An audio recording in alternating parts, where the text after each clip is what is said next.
दोस्तों, दिल्ली चुनाव का रिजल्ट सामने आ गया है। कांग्रेस की 3 सीटों पर जमानत जब्त होने से बच गई। जी हां, जननायक राहुल गांधी की लीडरशिप में कांग्रेस ने दिल्ली की 70 सीटों में से 67 सीटों पर जमानत जब्त करा दी है। गलतफहमी में मत रहिएगा, बाकी की 3 सीटों में भी कांग्रेस तो हारी ही है, बस उम्मीदवारों की जमानत बच गई। दिल्ली चुनाव के रिजल्ट के बाद राहुल गांधी ट्वीट कर रहे हैं कि दिल्ली का जनादेश हम विनम्रता से स्वीकार करते हैं। अरे राहुल जी, जनता ने जनादेश दिया कहां? आपके 67 सीटों पर तो उम्मीदवार जमानत तक नहीं बचा पाए। दिल्ली की जनता ने तो आपको वोट देने लायक भी नहीं समझा। खत्म,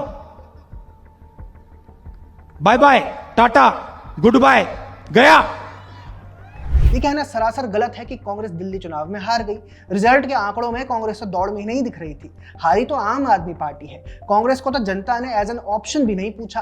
तभी तो कांग्रेस ने सिर्फ 3 को छोड़कर सभी सीटों पर जमानत जब्त करवा दी, वो भी ऐसे राज्य में जहां पर पूरा गांधी परिवार रहता है, जो स्थान कांग्रेस के राजनीति का गढ़ है। राहुल गांधी का स्ट्राइक रेट भी बढ़िया है, एकदम ही कंसिस्टेंट। वो हर जगह चुनाव में जीरो चेक करवाने पहुंच जाते हैं। अब दिल्ली चुनाव को ही देख लीजिए। राहुल गांधी और उनकी बहन प्रियंका गांधी वाड्रा ने दिल्ली में भी जमकर प्रचार किया था। जहां जहां पर राहुल गांधी और प्रियंका गांधी वाड्रा ने रैली की, वहां पर एक भी सीट पर कांग्रेस को जीत नहीं मिली है। मिली तो दूसरी जगह भी नहीं वैसे।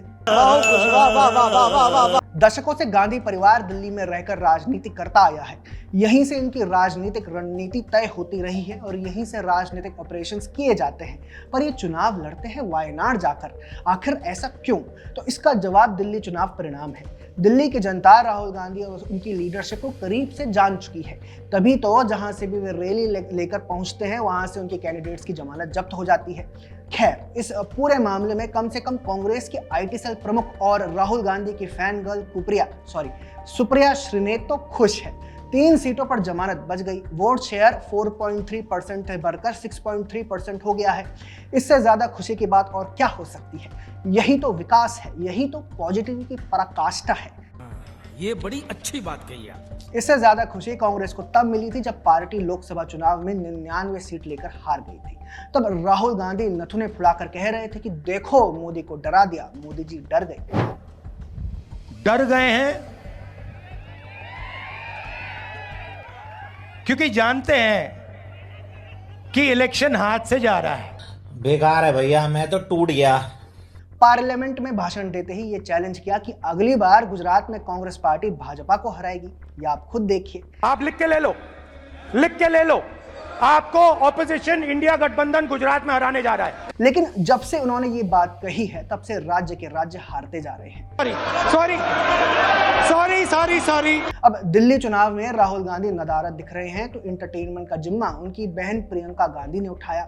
दिल्ली इलेक्शंस के लिए वोटिंग वाले दिन कांग्रेस के जीरो खाते पर जब उनकी राय पूछी गई, तो वे बोली कि मैं इस बारे में कुछ नहीं जानती, मैंने अभी वोटिंग रिजल्ट नहीं देखा है। प्रियंका जी, सच बताइए, देखा नहीं है या देख नहीं पाए? राजधानी के चुनाव में इतनी गंभीरता आला कमान की है, तो इसमें क्या सरप्राइज है कि 67 कैंडिडेट्स की जमानत जब्त हो गई? बल्कि सरप्राइज तो यह है कि 3 उम्मीदवारों की जमानत कैसे बच गई।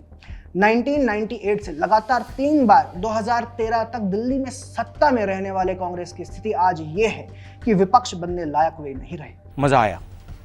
इतनी दुर्गति तो किसी की नहीं हुई होगी। दुष्यंत कुमार ने कहा है ना कि तुम्हारे पांव के नीचे कोई जमीन नहीं। कमाल ये है कि फिर भी तुम्हें यकीन नहीं। यही हाल कांग्रेस का है। दिल्ली में जमानत जब्त हो कि सुपड़ा साफ। कांग्रेस तो अब भी राहुल गांधी पर एक रील बनाएगी, उसमें राहुल गांधी ओबीसी, दलित, आदिवासी और जाति जनगणना की बात करेंगे। मस्त राम मस्ती में, आग लगे बस्ती में। वो आपको बहकाने की कोशिश करेंगे, पर बहकने का नहीं। आप बस उनके जीरो चेक करते रहिए।